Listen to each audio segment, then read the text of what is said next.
예. 저 충남 당진 출신 자유선진당 김낙성 의원입니다. 특임장관 후보자께서는 모두 발언에서 논어의 견리 사의라는 그 말씀을 인용을 해 주셨는데, 이거를 장관 업무를 수행하시면서 잘 이행을 좀 해주시기를 우선 먼저 부탁을 드립니다. 네, 그대로 이행하겠습니다. 예. 그 다음에 이제 우리 후보자께서는 아주 제가 알기로는 독실한 그 카톨릭 천주교 신자로 알고 있습니다. 맞습니까? 네, 맞습니다. 예. 그 성경에 보면은 십자가 희생 없는 부활은 없다는 그런 구절이 있습니다.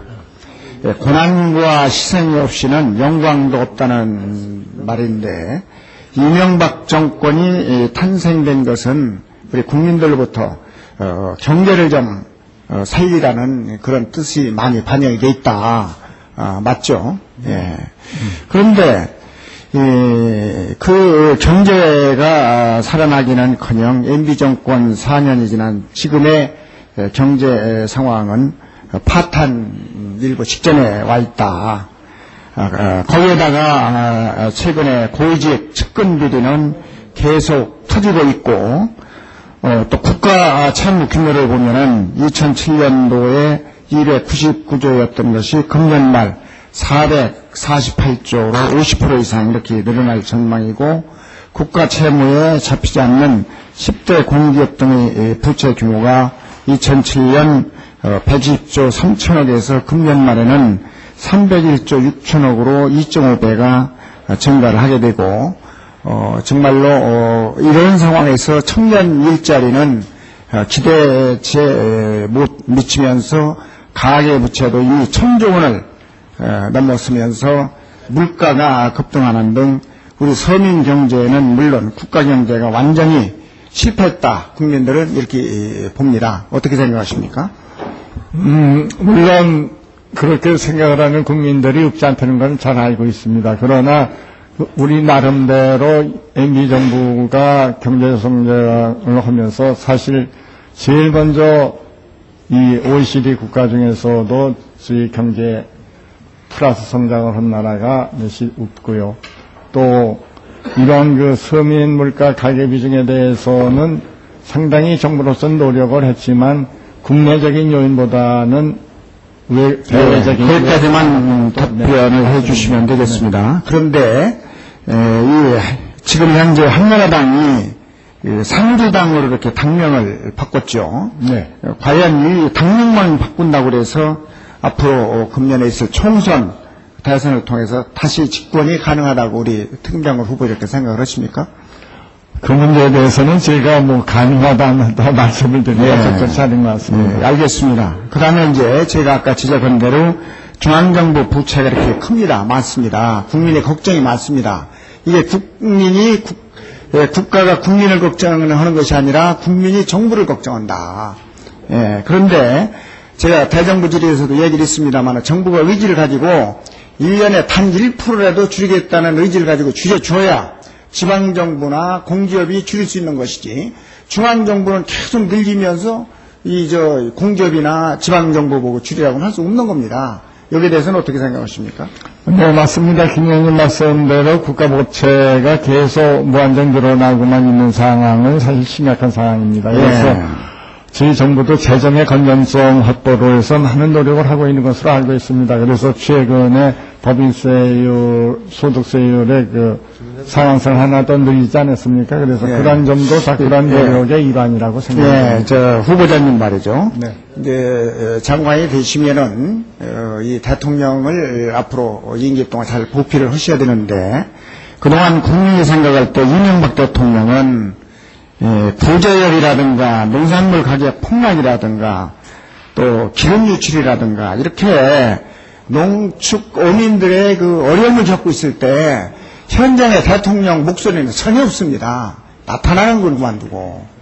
그러다 보니까 국민들로부터 이 이명박 정부가 기득권자, 있는 자 편에서 그동안 정부를 이끌어왔다. 이런 이 평가를 받는 거거든요. 여기에 대해서 앞으로 어떻게 처신하실 겁니까? 네, 지금 이 농업 분야나 이 서민층에 대한 관심이 이명박 대통령이나 현 MB 정부에서 관리들이 없어서가 아니라 사실상 어느 정부보다도 그 문제에 대한 신경이나 정책적인 배려를 많이 하고 있습니다. 그럼에도 불구하고 그것이 그대로 전파가 된다거나 또는 이 서민이나 농민들이 실감을 할 수 없을 정도로 체감할 수 없을 정도로 효과가 나타나지 않는 데 대해서는 무한한 그 안타까움을 갖고 있습니다. 네, 알겠습니다. 그것까지만 답변을 해주시고, 지금 현재 우리 당진 지역 같은 데 가서 보면은 화력발전소가 이게 편중이 돼 있어가지고 민원이 굉장히 많습니다. 물론 전기 소비가 늘어나기 때문에 정부로서도 여러 가지 어려움이 있을 줄 압니다만은 이게 화력발전소가 늘어나는 거로 끝나는 게 아니라 철탑이 말도 못하게 많이 늘어나가지고 결과적으로 환경 파괴라든가 집가 하락이라든가 경관 해송이라든가 이 주민들 건강까지 해치고 있기 때문에 이런 현장에도 우리 특임장관께서 앞으로 많이 나타나셔가지고 해결책을 좀 찾아달라는 말씀을 드리고 한 가지 제가 말씀드릴 것은 이게 이제 농촌 지역의 도시가스나 상수도 보급 확대 문제입니다. 우리 당진이 시로 승격이 됐는데도 도시가스 보급률은 53%. 면 단위 아파트까지 지금 안 들어가 있어요. 또 그 상수도 보급률도 굉장히 뒤처져 있을 뿐만 아니라 도시 지역에 5, 60평짜리 아파트는 난방비가 한 달에 20만 원만 가지면 해결되는데 시골에 도시가스가 안 들어가는 아파트는 100만 원 이상 들어간다. 또 두 노부부가 사는 농가주택은 기름 보일을 놓으면 60만 원 이상이 들어갑니다. 이렇게 저소득층의 난방비 겨울에 떨고 있는데 이 정부가 이런 부분에 대해서 농촌 난방용 면세유 공급을 해준다거나 특단의 조치를 해주어서 도시의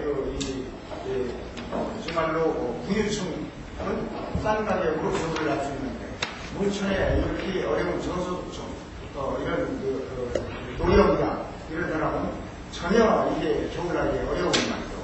이런 문제가 있기 때문에 정부 차원에서 이런 것을 시정해줘야 된다 하는 그만 드리고 그렇게 해줘야 이명박 정부가 기득권 있는 답변에서 국정 운영했다는 그런 오명을 가지고 싶다 이렇게 생각을 해요.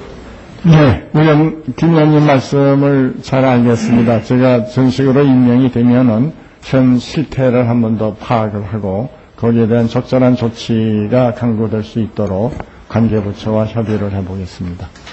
예, 수고하셨습니다. 자, 오늘 마지막 질의로 이현수 위원님께서 질의해 주시겠습니다.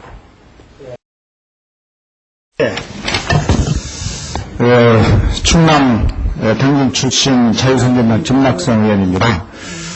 그 특임장관이라고 하는 자리는 아까 여러 번 언급을 해주셨습니다만은 당정청의 어떤 정책 협의회에 조사적으로 이렇게 참석하고 이끌어가는 자리라고 저는 생각하는데 맞죠, 그게? 네, 맞습니다. 예, 근데 요즘 그 복지 문제가 주요 쟁점이 되면서 그 여야가 복지 공약 따라하기와 또 아니면 말고식 공약을 남발하고 있다고 저는 봅니다. 새누리당은 무상급식을 반대했던 태도를 180도 바꿔서 초, 중고생에게 아침 식사까지 제공하겠다든가 감세 기조를 포기하고 부자 증세를 위한 조세제도를 개편하겠다든가 재벌을 양극화의 주범으로 몰아 이를 개혁하겠다는 것 등 어떻게 보면 야당의 공약 따라하기 형태를 그 행태를 보이고 거기에다가 방위력 저하는 무시하고 사병 월급을 한꺼번에 4배 인상해서 월 40만 원을 주겠다든가 경상도 표 대신 이번에는 전라도 표와 경상도 표를 몽땅 잡기 위해서 선왕권 신공항을 건설하겠다고 하는 것은 대표적인 아니면 말고식 공식이라 하지 않을 수가 없습니다.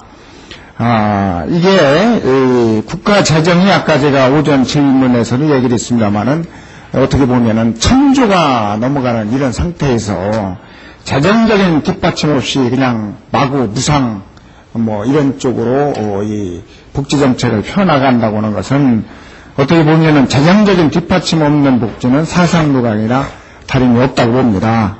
앞으로 이렇게 당정청의 정책 협의회를 주도해 나갈 특임장관으로서 어떤 기준을 가지고 이런 복지 정책을 다뤄 나갈 것이며 대통령을 어떻게 보좌해 나갈 것인가 간단히 답을 해주시면 고맙겠습니다. 네, 저는 지금 김 의원님께서 지적하신 사항들이 다 옳은 말씀이라고 생각이 됩니다. 가장 중요한 것은 복지정책에 있어서 무엇을 하겠다는 것도 중요하지만 그것을 하겠다고 했을 때의 그 재원 조달을 어떻게 할 거냐, 재정이 뒷받침이 가능하냐를 먼저 생각해야 되고, 그것은 당정 간의 긴밀한 협의를 거쳐서 어느 정도 완전 합의는 안 되더라도 아주 라프한 수준에서라도 그게 얘기가 되어야 된다고 생각을 합니다. 그런데 지금 말씀하신 몇 가지 사항들은 제가 짧은 기간 정책위 의장을 한 경험으로 볼 때 과연 그 재정을 다 감당할 수 있을까 하는 생각을 저 자신도 하고 있습니다. 그러나 지금 여야가 같이 사실 어떤 면에서는 경쟁적으로 하고 있는 정책, 특히 복지정책, 이러한 거에 대해서 그것을 무조건 부인을 한다거나 실현성이 없다고 일거에 매도하거나 또 비판만 했어도 안 된다고 생각합니다. 그래서 이러한 기회에 그런 점도 완전히 원점에다 놓고 다시 한번 검토를 해보고 정부도 거기에 대해서 신중한 자세로 솔직하게 얘기를 하는 그러한 그 풍토 조성, 또 특임장관으로서는 그런 문제에 대해서 중간 역할을 충실히 허해야 되지 않을까 이런 생각을 합니다. 예, 왜냐면은 국가부채가 이명박 정부 들어서서 299조에서 448조, 공기업 10대 공기업이 120조에서 301조 이렇게 부채가 눈덩이처럼 국가부채가 늘어나가는데, 국가부채를 늘려가면 복지정책을 펴나간다고 하는 것은 국민들도 바람직하게 생각을 않고 국가장래가 어떻게 될 것인가 하는 걱정에서 제가 드리는 말씀이라, 복지정책을 펴지 말라는 얘기가 아니라 재원 마련도 안 되는 복지정책 남발하는 것은 문제가 있는 것이 아니냐 하는 차원에서 말씀을 드린 겁니다. 그다음에 사회복지 공동모금회를 통해서 제가 확인을 한 건데요.